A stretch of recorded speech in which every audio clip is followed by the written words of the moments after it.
Hey, how's it going, everyone? So I have Nathan here on the channel, and if you don't know Nathan, you should definitely check out Blue Sense Digital on YouTube because they talk a lot about P&Ls and understanding the finance of your business and tying that to marketing. So I know that, and we were just talking about this a moment ago, where people are starting to use P&L as like a buzzword, trying to say, oh yeah, we'll like increase your overall P&Ls, but then they don't necessarily know exactly what they're doing in the first place.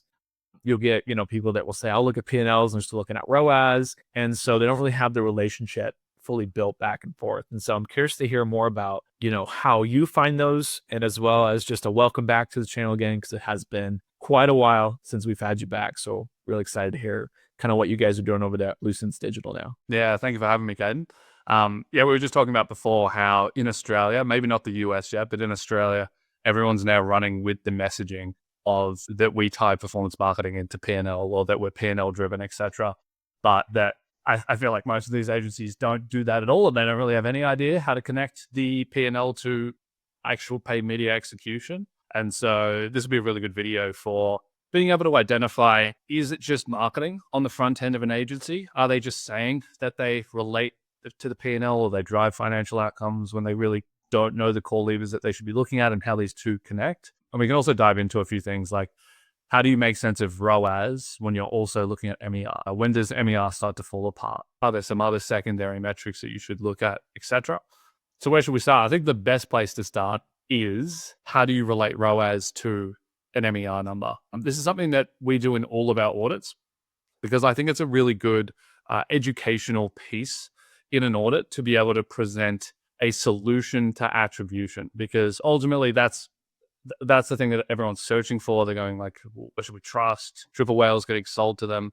Other third-party platforms are getting sold to them. Elevar, offline server tracking. You've got people saying just use 7-day click, don't use 1-day view. Then you got incremental attribution. There's just so many different directions to go in. So the really easy, hey, let's keep it simple solution that I like to provide people out of the gates in the audit is, let's look at your MER or your AMER. If you're a bigger business that has a lot of returning customer revenue, for those that don't know what that is, AMER is new customer revenue divided by ad spend rather than total revenue. And let's look at that figure. Maybe last 30 days you're at a 3. And let's make sure that the platforms also say 3. And if we go into Facebook and we look at your total ROAS and it says 9, it's wrong. It's over attributing massively, assuming that your primary drivers of acquisition within your business is Facebook and Google. And so what can we do from there? Well, we can go to an attribution setting breakdown, and then we can start looking at, well, what attribution setting correlates to the 3? And you might go down to 7-day click and go, what's the 7-day click ROAS? Oh, it's a 3. Okay, so now we have some congruency here. When we look at Meta, we see a 3. When we look at our P&L, we see a 3. Fantastic. Now we can actually trust Meta more as a platform, because we dialed in the attribution setting that we want to use that correlates to the P&L outcome. On Google, it's a little bit tougher. We just put out a video on the Blue Sense channel with Caden about this in terms of cold versus warm tactics on Google. Because on Google, it's not as simple as, hey, you can just do an attribution setting change and you get clarity. It becomes a little bit more important in terms of how you structure the account. You need to go a little bit more into campaign by campaign to get more confidence that the numbers are actually linking up, but you can achieve the same thing. So the first thing that you really want to be striving for is that when we look at our P&L and we see the MER or the AMER number, does it make sense when correlated to ROAS? And if it doesn't, we need to fundamentally fix our attribution setting, our audience exclusions, or the way that the account's being structured. Gotcha. So when it comes to, the way that I view from what you're saying is that your first objective is to cut off as much misattribution as possible. And that gets you closer to the benchmark that you're setting for that account on Meta and for that account on Google. Is that kind of a correct assumption for that? Yeah, correct. Gotcha. So, I mean, that's really, at the end of the day, that is attribution. Like, if you find that you're profitable at a 0.x ROAS on Meta, keep it at a 0.4x ROAS. And I think that makes a lot of sense, though, from a correlation standpoint, that you sort of first prove that it's wrong, cut off all that noise, and then bring it down to, okay, let's start here. We might be off the target a little bit, but we're way, way closer than where we're over here. Yeah, 100%. Then kind of moving into vetting someone's ability to use the P&L to make decisions. And like, why is there even this value proposition of, hey, we use P&Ls to drive media buying decisions? Like, why are we even talking about that, and why are we even doing it?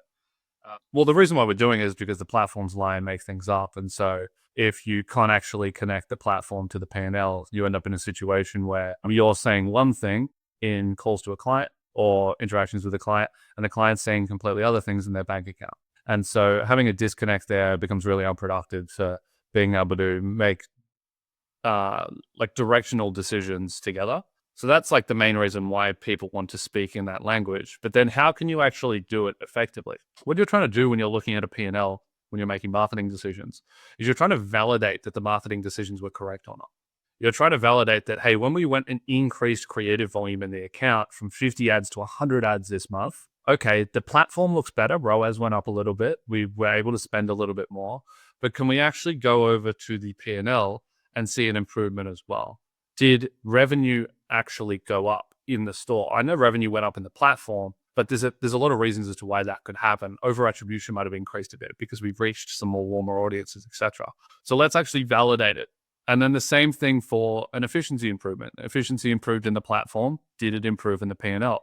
So we're kind of using the P&L as a method of validation on what we're seeing in the platforms, or a counterfactual for if the platforms are wrong. We might look at the platforms and things went bad, ROAS went down, everything went negative. But we look at the P&L and everything improved. And we go, well, maybe they did some other stuff. Maybe there was an activation. Maybe there was a product launch. No, nothing happened. It was identical month to month. Okay. So now we know that when we put creative volume up in the account, ROAS actually goes down a little bit, but the P&L improves. And then you can start to build theories behind why that's the case, which is that, well, we've reached colder audiences, which built more top of funnel. And then those people end up converting on Google 3 days later. And so overall, that was a net positive effect. But when we're looking in isolation, trying to pick together attribution, it makes no sense. And so it allows you to make higher quality decisions that are aligned with the only thing that a business owner really cares about at all, which is how much profit comes out of the business at the end of the month. What you want to be like looking for in an agency is that ability to do that validation process. And so when a decision has been made within the account and is being communicated to you, hey, we've done this, this was the result. Yes, there should always be some references to in-platform metrics. I'm not saying, because the extreme of this, which people have interpreted before, is just don't even open the platform, which I think is ridiculous. Like, still look at your click-through rates, still look at what your CPCs are. These are all like great diagnostic tools to give you an indication of what's working and what's not. But once you've done all that and you've been reported to, okay, CTRs were good when we did this was good, this was good, all positive signals. And then what you want to hear at the end of that sentence is, and when we look at total profit contribution for the month, or when we look at AMER, or when we look at total net sales in Shopify, it also improved, which validates everything that we saw in platform, or it doesn't validate, and we have a theory as to why. So that's what I would always be looking at with really any agency you're working with. Like, if your agency's not doing that, get a better agency. Honestly. But it's also for like, if an agency is really pushing that we do connect to P&L, it's a really good front and marketing play. I think Caden was saying before, not many people are doing it in the US at the moment. I think it'll become massive because it's the push that's in Australia at the moment. Every big agency is just changing their front end ad messaging to, we look at MER and we drive for profit contribution and we connect to the P&L. But then I almost guarantee you we could serve up a quiz to half the performance marketers at those agencies and they would fail the quiz. And so you want to make sure that whatever is being sold to you is actually getting delivered within. Yeah, well, I feel like that's an easy thing to check too, because you just look at your P&L. Really, that's all you need to do as a business owner is watch that. And obviously, what you're paying for when it comes to these, other agencies that are looking at P&L is, and correct me if I'm wrong here, but it just seems like we're the tool for attribution instead of an algorithm when it comes to that. It's like, okay, we're figuring out the funnel, we're figuring out what contribution margin is happening within this campaign, and then we're looking at, okay, what's the theories behind that? So the more experience you have, the more theories you have that are accurate, that will then lead into positive results faster for the business versus having to go through all these different test phases. So I think speed also makes a lot of sense versus just cycling through a bunch of different tests. So that makes a lot of sense though. That's funny that like everyone started to copy the P&L side of the equation. So yeah, hey, it's working. It's good to hear. I know. Yeah, I'll do a big U-turn on everything as well, because I don't think you'll expect this perspective, which is that I think the P&L messaging will end up hurting a lot of these agencies. And the reason being is that I actually think if you're not positioned correctly, it hurts the client too. Because if we are using the P&L as a point of validation, what ends up occurring is that accountability of the P&L shifts to the agency or the freelancer or the contractor, which I think is a bad idea. And the reason why I think it's a bad idea is I don't genuinely believe that a marketing agency drives the growth in a business. I think that they are an improvement in the efficiency for you to be able to distribute media and get a return. But I do not think that it is a marketing agency's responsibility to take your business from being a $6 million business to being an $18 million business. It's a ridiculous expectation, because if that was true, that would be an absolute money hack. And all you would have to do is scale to being a $7 million business. You can immediately print to 18 mil. You can exit on a 25% EBITDA and make like 40 million and retire forever. Like, it would be the easiest arbitrage that exists. And it's because it's not real. The idea of being with a marketing agency rather than being in-house, or being with a really good marketing agency where you might be paying a premium versus a mediocre one, is not that they're going to grow your business and 3x it, but instead the media spend that you are going to allocate regardless is going to be allocated more efficiently, which is going to give you a 10 to 20% delta, either on top line revenue or on your growth rate. And so you were going to grow at 30%, but now with a better partner, you're growing at 35 or 40%. And so they're going to effectively like add fire. They're going to add fuel to the fire. They're not going to be the logs that build the business. And so particularly with low 7-figure brands, and I'll be keen to get your thoughts on this after I stop. Particularly with low 7-figure brands, if you come in with hard P&L messaging, hey, we will optimize around the P&L, we will improve your profit contribution, I think it's a terrible frame, because it sets the expectation that, hey, you as the business owner, you have no responsibility at all about growing this business anymore. We are going to do it for you.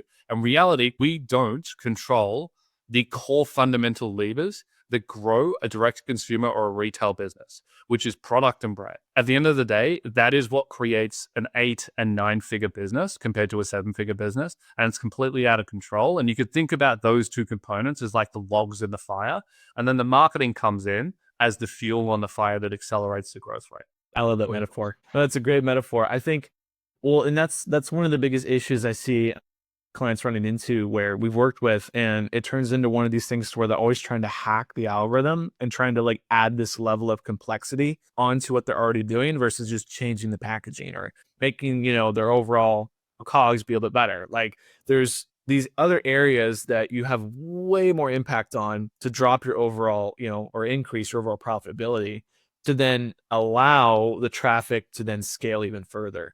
And so I think I completely agree. I've seen that issue pop up so many times with like 6, 7, even 8-figure brands that have a product market fit, but then they stop focusing on the product and the service and focus on hacking the algorithm. And I think that's, I totally agree. I think that's a big fault, because like you're saying, as you scale, things change, profitability changes. You have bad reviews that maybe start to flow in. If you have a product flaw, got to deal with that versus changing your overall targeting. I think that's a really, really, really good assumption on the impact of, marketing through traffic. It's only really going to change it about 10% when it comes to the actual impact of it. So, and that's also why, you as well, we want to work with brands that have already established their footprint, because now you're available to actually scale and throw gas. You have a fire to throw gasoline on, kind of thing, versus just starting out really small and then wondering like, why aren't I getting results?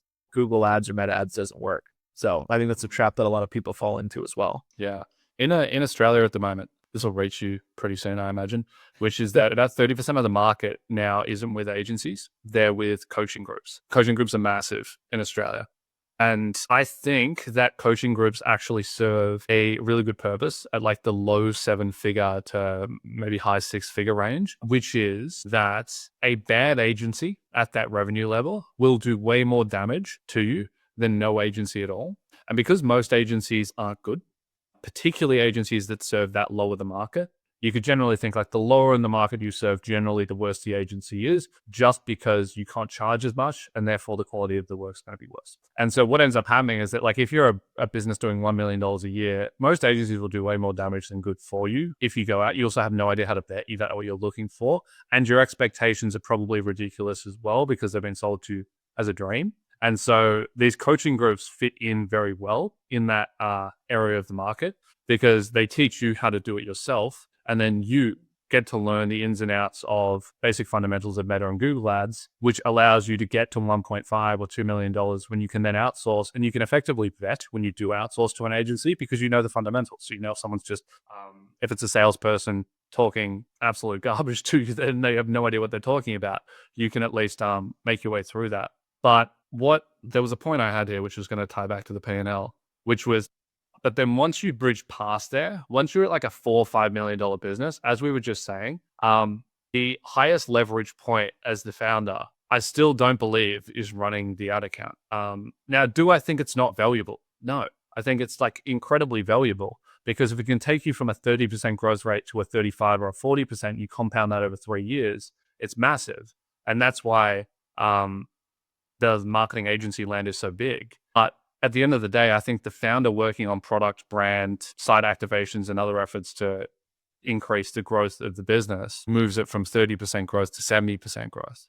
I think there's way larger arbitrage opportunities there. And so I think that's where your focus should move to as you progress through these stages of business. Yeah, I think that's kind of a good wrap up point because I mean, it kind of applies to most businesses too. Like even for like marketing agencies, like you're doing a lot yourself to maintain profitability. You know enough about it to then hand the keys to someone else to vet that person, make sure that person can actually drive the car and not going to crash it. And you can constantly vet that person based on the P&L versus just getting into the name of the game of, attribution, trying to figure out what causes this and that, looking at why ROAS dropped over here versus, like you said, focusing on something that's more geared towards the growth of the actual business. So it's, like I said, it's the same thing I feel like for every business now that I'm thinking about it. Like I'm doing that, you're doing that. Like it's just the name of the game when it comes to this stuff. You just have to apply it to yourself if you don't know, especially if you're early on. So yeah, I guess any final closing words that you want to have, words of wisdom when it comes to P&L and maybe third-party tools or anything of that nature. Yeah.